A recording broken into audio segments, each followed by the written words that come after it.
నమస్కారం, ఘంటారావానికి స్వాగతం. ముందుగా ప్రధానాంశాలు. జూబ్లీహిల్స్ అత్యాచార కేసులో నలుగురు ఎమ్మెల్యే కుమారుణ్ణి జువైనల్గా పరిగణించాలన్న బోర్డు. యాదాద్రీషునికి స్వర్ణ కానుక అందించిన కేసీఆర్. ఆలయ అనుబంధ పనుల్లో ఆధ్యాత్మిక శోభ పరిఢవిల్లాలని ఆదేశం. కేసీఆర్ జాతీయ పార్టీ ప్రచారంపై కిషన్ రెడ్డి విమర్శలు. తెలంగాణకు ఏం చేశారని దేశంపై పడుతున్నారని ప్రశ్న.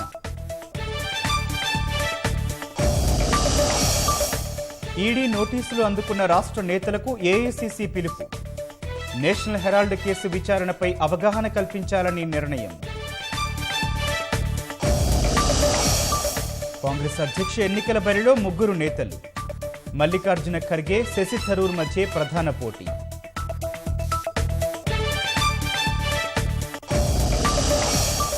కీలక వడ్డీ రేట్లను 4వ పెంచిన ఆర్బీఐ. రెపో రేటు 50 బేసిస్ పాయింట్లు పెంపు. ఈఎంఐలపై మరింత భారం.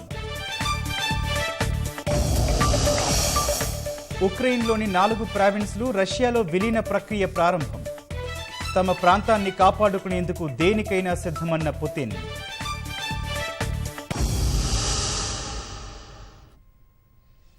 సంచలనం రేపిన జూబ్లీహిల్స్ మైనర్ బాలిక సామూహిక అత్యాచారం కేసులో కీలక పరిణామం చోటు చేసుకుంది. ఈ కేసులో 4 మైనర్లను మేజర్లుగా పరిగణిస్తూ జువైనల్ జస్టిస్ బోర్డు నిర్ణయం తీసుకుంది. ఈ ఘటనలో 6గురిని నిందితులుగా పేర్కొన్న పోలీసులు సాదుద్దీన్ మినహా మిగతా 5గురిని మైనర్లుగా పేర్కొన్నారు. నేరం తీవ్రత దృష్ట్యా 5గురు మైనర్లను మేజర్లుగా పరిగణించి విచారణ చేపట్టాలని జువైనల్ జస్టిస్ బోర్డును జూబ్లీహిల్స్ పోలీసులు కోరారు. ఈ మేరకు 4 రోజుల క్రితం నేరాభియోగ పత్రం దాఖలు చేశారు. విచారణ సందర్భంగా 4 మైనర్లను మేజర్లుగా జువైనల్ జస్టిస్ బోర్డు పరిగణించింది. మరోవైపు ఈ కేసులో 5వ మైనర్పై మాత్రం అభియోగాలు తీవ్రంగా లేనందున బోర్డు అతన్ని మైనర్గానే పరిగణించింది. దీంతో ఈ కేసు విచారణ జువైనల్ జస్టిస్ బోర్డు పరిధి నుంచి నాంపల్లి కోర్టుకు మారనుంది.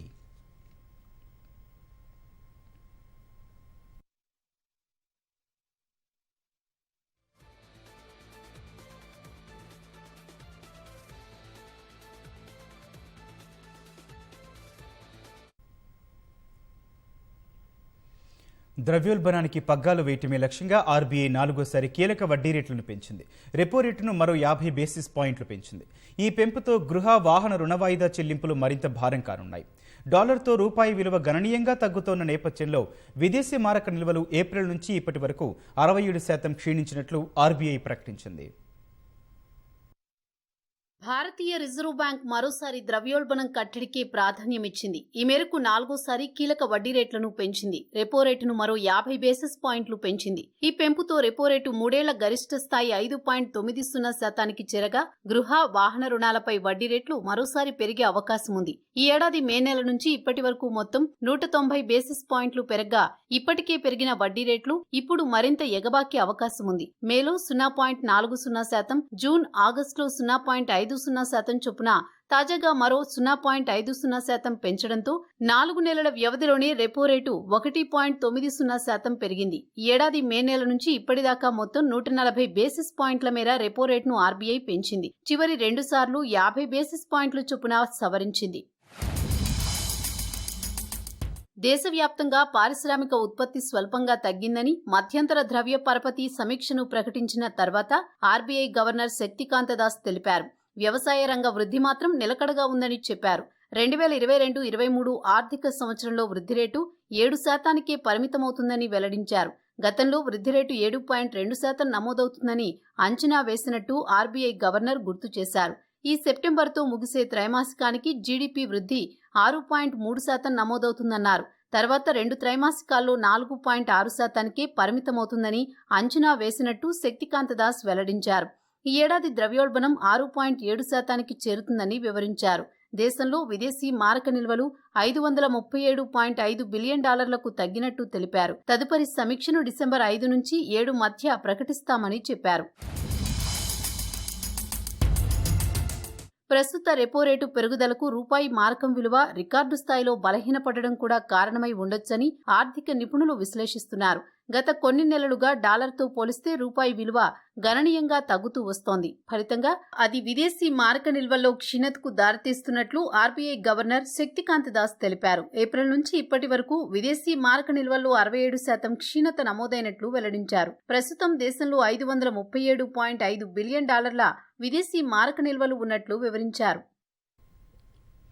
ముఖ్యమంత్రి కేసీఆర్ యాదాద్రి లక్ష్మీ నరసింహస్వామిని దర్శించుకున్నారు. సతీ సమేతంగా ఆలయానికి వచ్చిన ఆయన విమాన గోపురం బంగారు తాపడం కోసం కిలో 16 తులాల బంగారాన్ని కానుకగా అందజేశారు.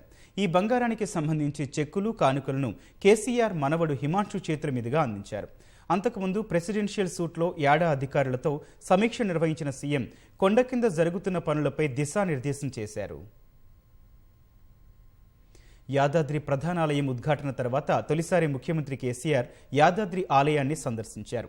రోడ్డు మార్గంలో హైదరాబాద్ నుంచి యాదాద్రి చేరుకున్నారు. ముందుగా కొండ దిగువన ప్రెసిడెన్షియల్ సూట్స్లో యాడా అధికారులతో సమీక్ష నిర్వహించారు. సత్యనారాయణ వ్రత మండపం, బస్ స్టేషన్, గండి చెరువు ఆధునికీకరణ పనుల పురోగతిని తెలుసుకున్నారు. యాదాద్రి ఆలయానికి అనుబంధంగా జరిగే నిర్మాణాలు ఆధ్యాత్మిక శోభ విలసిల్లేలా అత్యంత వైభవంగా ఉండేలా జాగ్రత్తలు తీసుకోవాలని అధికారులను ఆదేశించారు. యాదాద్రి అభివృద్ధి కోసం 43 కోట్ల నిధులను వెంటనే విడుదల చేయాలని ఆర్థిక శాఖ ప్రత్యేక ముఖ్య కార్యదర్శి రామకృష్ణారావును సీఎం ఫోన్లో ఆదేశించారు. మొత్తం వైటీడీఏకు 2157 ఎకరాల భూమిని రెవెన్యూ శాఖ పూర్తి స్థాయిలో అప్పగిస్తుందని, దాని నిర్వహణను వైటీడీఏ అధికారులు చూసుకోవాల్సి ఉంటుందని సీఎం పేర్కొన్నారు.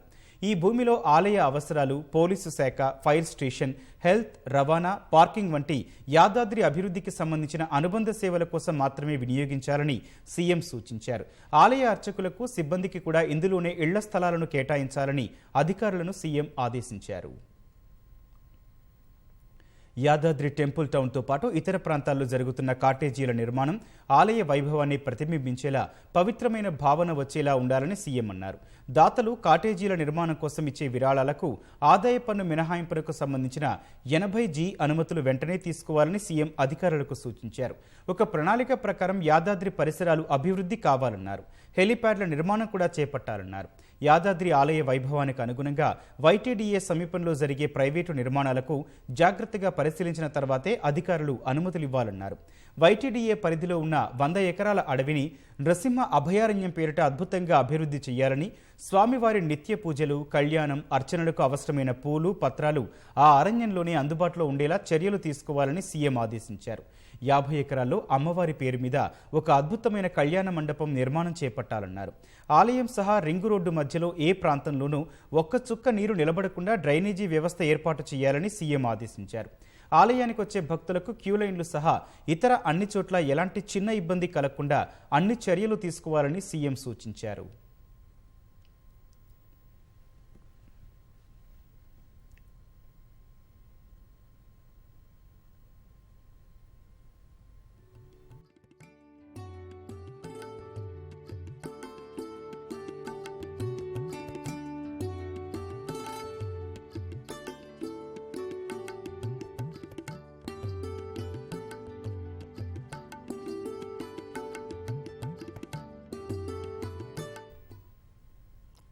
అనంతరం సతీమణి శోభతో కలిసి ముఖ్యమంత్రి కేసీఆర్ ప్రధాన ఆలయానికి చేరుకున్నారు.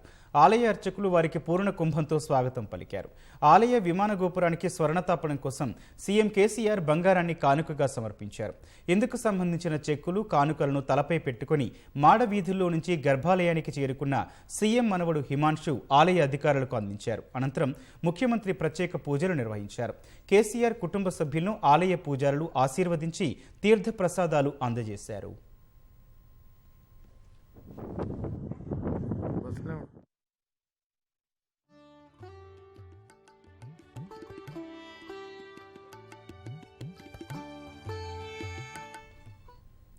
ప్రధానాలయ దివ్య విమాన గోపురానికి బంగారు తాపడం కోసం విరాళాలు ఇవ్వాలని గతంలోనే కేసీఆర్ పిలుపునిచ్చారు.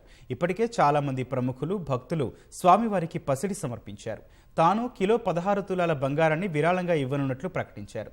ఇందులో భాగంగా ఇప్పుడు 52,48,000 విలువైన పుత్తడిని కానుకగా అందించారు. సీఎంతో పాటు అనుగు దయానందరెడ్డి 50 లక్షలు, స్నేహిత బిల్డర్స్ ప్రైవేట్ లిమిటెడ్ వారు 51 లక్షలు, రజిత 30 లక్షలు, ఆర్మూరు ఎమ్మెల్యే జీవన్ రెడ్డి 20 లక్షల రూపాయలను విమాన గోపురం బంగారం తాపడం కోసం విరాళంగా ఇచ్చారు.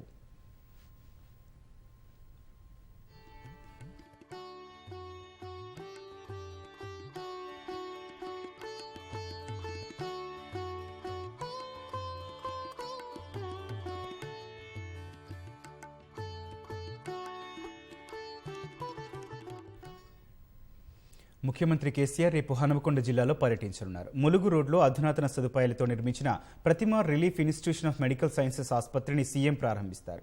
ముఖ్యమంత్రి రాకను పురస్కరించుకుని ఏర్పాట్లను మంత్రి ఎర్రబెల్లి దయాకర్ రావు, ఎమ్మెల్యే చల్లా ధర్మారెడ్డి పరిశీలించారు.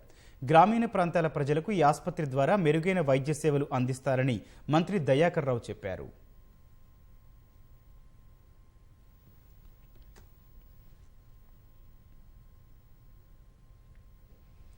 బయ్యారంలో నాణ్యమైన ముడి ఇనుము లేదని 8 ఏళ్ల క్రితమే నిపుణుల కమిటీ నివేదిక ఇచ్చిందని కేంద్ర మంత్రి కిషన్ రెడ్డి స్పష్టం చేశారు.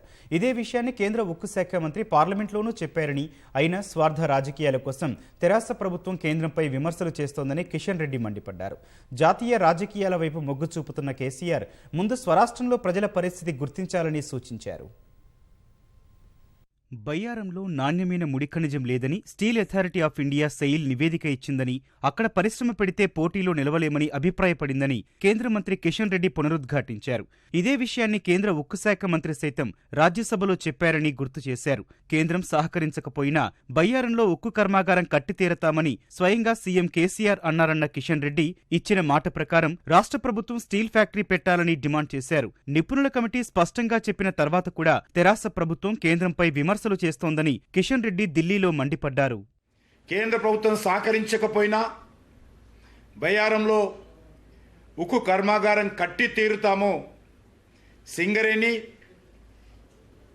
టిఎస్ ఎండిసి ఆధ్వర్యంలో బయ్యారం ఫ్యాక్టరీ నిర్మిస్తాము. 10 నుంచి 15,000 మందికి ఇదే బయ్యారంలో నేను ఉద్యోగాలు కల్పిస్తానని చెప్పి గౌరవ ముఖ్యమంత్రి గారు మాట్లాడారు. మరి అటువంటి వాళ్ళు మీరు ఎందుకు కేంద్రం మీద విమర్శలు చేస్తూ ఉన్నారు? నేను ఇక ఒక మాట అన్నందుకు తెలంగాణ అంతటా నా దిష్టిబొమ్మలు ఎందుకు తగలబెట్టారు, కేంద్ర ప్రభుత్వ దిష్టిబొమ్మలు ఎందుకు తగలబెట్టారో ఈరోజు ముఖ్యమంత్రి తెలియజేయాలి. చేతనైతే దమ్ముంటే ఇచ్చిన మాట ప్రకారము బయ్యారంలో స్టీల్ ఫ్యాక్టరీ మీరు పెట్టాలి. మేము ఇప్పుడు మాట ఇవ్వలే. భారతీయ జనతా పార్టీ ప్రభుత్వము ఏర్పాటైనటువంటి మొదటి 6 నెలల లోపలనే మా చేతిలో నివేదిక వచ్చింది ఫీజిబిలిటీ కాదని. కాబట్టి ఎప్పుడు కూడా భారతీయ జనతా పార్టీ ప్రభుత్వం మాట తప్పలే. మాట తప్పుతుంది కేసీఆర్ గారు, మాట తప్పింది మీ కుటుంబ సభ్యులు. మీరు మాట తప్పారు, మేము మాట తప్పాల. తెలంగాణ మోడల్ అంటూ దేశ పర్యటనలు చేస్తోన్న కేసీఆర్ ముందు రాష్ట్రంలో ప్రజల జీవితాలు ఎలా ఉన్నాయో తెలుసుకోవాలని కిషన్ రెడ్డి సూచించారు. ఈరోజు తెలంగాణను ఉద్ధరించాడట ఆయన. తెలంగాణ మోడల్ దేశమంతా కావాలట. ఈరోజు దేశం మీద నేను పడతానని చెప్పి పార్టీలు పెడతా, విమానాలు తీసుకుంటా, నాయకులను కలుస్తా, బీజేపీని గద్దె దించుతా అనేటువంటి ఉత్తర కుమార ప్రగల్భాలతో కేసీఆర్ కుటుంబ సభ్యులు అనేక రకాలుగా మాట్లాడుతూ ఉన్నారు. ఏమి మీ తెలంగాణ మోడల్ అని అడుగుతా ఉన్నాను. తెలంగాణ మోడల్ అంటే సెక్రటరియట్ రాకుండా ముఖ్యమంత్రులుగా పనిచేయడం మీ తెలంగాణ మోడల్ అని అడుగుతాను. తెలంగాణ మోడల్ అంటే ఉన్న సెక్రటరియట్ ను కూలగొట్టడమా? 5 సంవత్సరాలు 50% జనాభా ఉన్నటువంటి మహిళా మంత్రిగా లేనటువంటి ప్రభుత్వాన్ని నడపడము ఏంది మీరు ఆదర్శంగా తెలంగాణకు అని చెప్పి మీరు తెలంగాణలో గత 8 సంవత్సరాలుగా వెలగబెట్టింది అని అడుగుతా ఉన్నాను. మిమ్మల్ని దేశ ప్రజలు ఏమి చూసి మీకు స్వాగతం పలుకుతారని అడుగుతా ఉన్నాను. ప్రజలను కలవకుండా 9 సంవత్సరాలుగా సగం రోజులు ప్రగతి భవన్లో, సగం రోజులు ఫామ్ హౌస్ లో మీ పరివార సభ్యులతో కాలం గడుపుతూ ఈరోజు దేశానికి ఆదర్శం చేస్తారట. టీఆర్ఎస్ పార్టీ డొల్ల మాటలు, తొండి వాదన చేస్తా ఉన్నారు. రాష్ట్రంలో అధికార పార్టీ ఇష్టారాజ్యంగా వ్యవహరిస్తోందన్న ఆయన ప్రభుత్వ స్థలాలు, చెరువులు, పార్కులు సహా అన్నీ దోపిడీ చేస్తున్నారని విమర్శించారు. నేషనల్ హెరాల్డ్ కేసులో పలువురు తెలంగాణ కాంగ్రెస్ నేతలు అక్టోబర్లో ఈడీ విచారణకు హాజరు కానున్నారు. ఇప్పటికే నోటీసులు అందుకున్న నాయకులను కాంగ్రెస్ అధిష్టానం ఢిల్లీకి పిలిపించింది. ఈడీ విచారణ సమయంలో ఇబ్బంది పడకుండా ఉండేందుకు కేసు పూర్వాపరాలపై అవగాహన కల్పించాలని కాంగ్రెస్ నిర్ణయించింది. అందులో భాగంగా ఈ సాయంత్రం వీరితో కాంగ్రెస్ పార్టీకి చెందిన నేషనల్ హెరాల్డ్ కేసును చూస్తోన్న న్యాయవాదులు, ఆడిటర్లు సమావేశమై కేసుకు చెందిన వివరాలను తెలియజేస్తారు. నిన్ననే ఏఐసీసీ కార్యదర్శుల నుంచి నోటీసు అందుకున్న వారిని ఢిల్లీకి రావాల్సిందిగా పిలుపొచ్చింది. దీంతో నిన్ననే కొందరు ఢిల్లీ వెళ్లగా ఇవాళ ఉదయం కొందరు వెళ్లారు. ఢిల్లీకి వెళ్లిన వారిలో మాజీ మంత్రులు షబ్బీర్ అలీ, సుదర్శన్ రెడ్డి, గీతారెడ్డి, మాజీ ఎంపీ అంజన్ కుమార్ యాదవ్, గాలి అనిల్ కుమార్ తదితరులు ఉన్నట్లు సమాచారం. ఇప్పటికే ఇదే కేసుకు సంబంధించి సోనియా, రాహుల్ గాంధీలను ఈడీ విచారించింది. కాంగ్రెస్ పార్టీకి, దాని అనుబంధ సంస్థలకు విరాళాలు ఇచ్చిన నాయకుల్లో కొందరికి మాత్రమే నోటీసులు ఇచ్చారు. తామంతా చెక్కు రూపంలోనే విరాళాలు ఇచ్చామని, నోటీసులు ఇస్తే విచారణకు హాజరై సమాధానం చెబుతామని నోటీసులు అందుకున్న నాయకులు స్పష్టం చేస్తున్నారు. నోటీసులు అందుకున్న వారు అక్టోబర్ 3 నుంచి నిర్దేశించిన తేదీల్లో ఈడీ ఎదుట హాజరు కావాల్సి ఉంది. ఈ నేపథ్యంలో కాంగ్రెస్ అధిష్టానం వారికి అవగాహన సమావేశం ఏర్పాటు చేస్తోంది. రాష్ట్ర వ్యాప్తంగా జరుగుతున్న బతుకమ్మ సంబరాలను ప్రత్యక్ష ప్రసారం ద్వారా చూద్దాం.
కాంగ్రెస్ అధ్యక్ష ఎన్నికలకు సంబంధించి నామినేషన్ల పర్వం ముగుస్తుంది. పార్టీ సీనియర్ నేతలు మల్లికార్జున ఖర్గే, తిరువనంతపురం ఎంపీ శశి థరూర్తో పాటు జార్ఖండ్కు చెందిన మాజీ మంత్రి త్రిపాఠి కూడా నామినేషన్ దాఖలు చేశారు. పోటీ ప్రధానంగా ఖర్గే, థరూర్ మధ్య ఉండే అవకాశం ఉంది. గెలుపు అవకాశాలు మాత్రం ఖర్గేకే ఎక్కువగా ఉన్నట్లు కనిపిస్తున్నాయి.